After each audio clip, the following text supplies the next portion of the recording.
আসসালামু আলাইকুম। দুপুর ১২টা বেজে ১০ মিনিট। বাংলাদেশ বেতার রংপুর। স্থানীয় খবরে আমন্ত্রণ জানাচ্ছি কামরুল লায়লা। প্রধানমন্ত্রী তারেক রহমানের সভাপতিত্বে তিস্তা মহাপরিকল্পনা বাস্তবায়ন বিষয়ক এক সভা গতকাল অনুষ্ঠিত হয়েছে। বাংলাদেশ সচিবালয়ের মন্ত্রিপরিষদ বিভাগে প্রধানমন্ত্রীর দপ্তরে এই সভা অনুষ্ঠিত হয়। সভায় তিস্তা নদী ও ব্যারাজের বর্তমান অবস্থা নিয়ে একটি ভিডিও চিত্র প্রদর্শন করা হয়। এই সময় অন্যান্যের মধ্যে পানি সম্পদ মন্ত্রী মোহাম্মদ শহীদউদ্দিন চৌধুরী অ্যানি, প্রতিমন্ত্রী ফরহাদ হোসেন আজাদ ও প্রধানমন্ত্রীর উপদেষ্টা ডাক্তার জাহিদুর রহমান উপস্থিত ছিলেন। এদিকে তিস্তা মহাপরিকল্পনা বাস্তবায়নে ৮ সদস্যের কমিটি গঠন করা হয়েছে বলে জানিয়েছেন পানি সম্পদ মন্ত্রী শহীদউদ্দিন চৌধুরী অ্যানি। গতকাল সচিবালয়ে প্রধানমন্ত্রীর সঙ্গে বৈঠক শেষে সাংবাদিকদের তিনি একথা বলেন। তিনি বলেন, প্রধানমন্ত্রীর নেতৃত্বে তিস্তা অববাহিকায় সমন্বিত পানি ব্যবস্থাপনার উপর বৈঠক হয়েছে। খুব দ্রুত এটিকে কিভাবে শেষ করা যায় তা নিয়ে সরকার পর্যালোচনা করছে। মন্ত্রী আরও বলেন, ইতিমধ্যে তিস্তা মহাপরিকল্পনা বাস্তবায়নে বিশেষজ্ঞরা কাজ শুরু করেছে।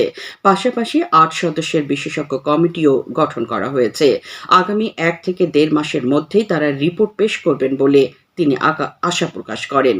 দুর্যোগ ব্যবস্থাপনা ও ত্রাণমন্ত্রী আসাদুল হাবিব দুলু এ সময় উপস্থিত ছিলেন। পরিবেশ সংরক্ষণ সম্পর্কে জনসচেতনতা বৃদ্ধি এবং কার্যকর উদ্যোগ গ্রহণের লক্ষ্যে বিশ্বের অন্যান্য স্থানের মতো দেশে আজ বিশ্ব পরিবেশ দিবস পালিত হচ্ছে। এবছর দিবসটির প্রতিপাদ্য প্রকৃতি থেকে অনুপ্রেরণা, জলবায়ুর জন্য আমাদের ভবিষ্যতের জন্য। দিবসটি উপলক্ষে দেয়া এক বাণীতে প্রধানমন্ত্রী তারেক রহমান সমন্বিত উদ্যোগ, পরিবেশ সচেতনতা এবং দায়িত্বশীল আচরণের মাধ্যমে একটি সবুজ, নিরাপদ, বাসযোগ্য ও জলবায়ু সহনশীল বাংলাদেশ গড়ে তুলতে দৃঢ় প্রত্যয় ব্যক্ত করেন। দিবসটি উপলক্ষে বাংলাদেশ সরকার এবং বিভিন্ন পরিবেশ ও উন্নয়নমূলক সংগঠন নানা কর্মসূচি গ্রহণ করেছে। এদিকে বিভাগীয় নগরী রংপুরে বিশ্ব পরিবেশ দিবস ২০২৬ উপলক্ষে আজ বিভিন্ন কর্মসূচি হাতে নেওয়া হয়েছে। এছাড়া বাংলাদেশ পরিবেশ আন্দোলন বাপ্পা রংপুর জেলা শাখা আগামীকাল রংপুর প্রেস ক্লাব চত্বরে কর্মসূচির আয়োজন করেছে। বিশ্ব তামাকমুক্ত দিবস উদযাপন উপলক্ষে বিভাগীয় নগরী রংপুরে গতকাল বিভিন্ন কর্মসূচি পালিত হয়েছে। জেলা প্রশাসন আয়োজিত কর্মসূচির মধ্যে ছিল বর্ণাঢ্য র্যালি ও জেলা প্রশাসক সম্মেলন কক্ষে আলোচনা সভা। জেলা প্রশাসক মোহাম্মদ রুহুল আমিন সভায় সভাপতিত্ব করেন। কুড়িগ্রামের রাজীবপুর উপজেলায় বাসের ধাক্কায় এক বৃদ্ধের মৃত্যু হয়েছে।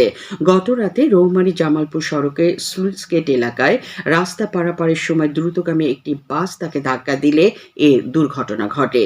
এদিকে গত সন্ধ্যায় লালমনিরহাটের হাতীবান্ধায় ঝড় বৃষ্টির সময় বজ্রপাতে আজিমা বেগম নামের এক নারীর মৃত্যু হয়েছে। এ সময় একই এলাকার মিজানুর রহমানকে আহত অবস্থায় উদ্ধার করে উপজেলা স্বাস্থ্য কমপ্লেক্সে ভর্তি করা হয়। গাইবান্ধার গোবিন্দগঞ্জে মাদকদ্রব্য নিয়ন্ত্রণ অধিদপ্তরের অভিযানে মাদকসহ ২ ব্যক্তিকে আটক করা হয়েছে।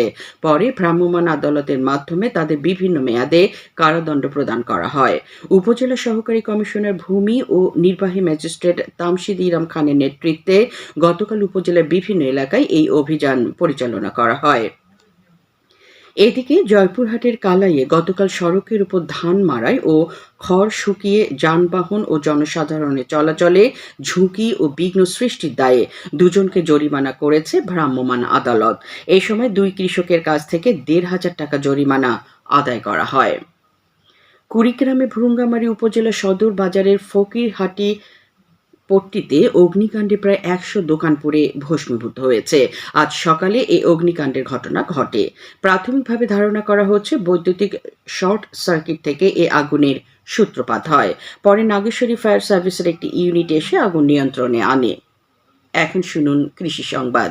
চলতি রবি মৌসুমে চাষকৃত ভুট্টা কর্তন, খোসা ছাড়ানো, শুকানো, সংরক্ষণ সব মিলিয়ে ব্যস্ত সময় পার করছেন রংপুর অঞ্চলের কৃষকেরা। জেলায় চলতি রবি মৌসুমে লক্ষ্যমাত্রা চাইতেও প্রায় ৪,০০০ হেক্টর বেশি জমিতে ভুট্টা চাষ করা হয়।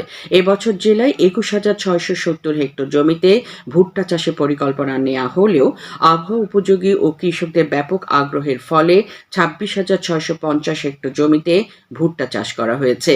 চলতি মৌসুমে জেলায় ৩,৬৭,৪১৮ মেট্রিক টন ভুট্টা উৎপাদিত হবে বলে আশাবাদ কৃষি বিভাগের। পাশাপাশি ভুট্টার শুকানো গাছ ও ডালপালা থেকে প্রায় ৩ লাখ মেট্রিক টন জ্বালানি পাওয়া যাবে।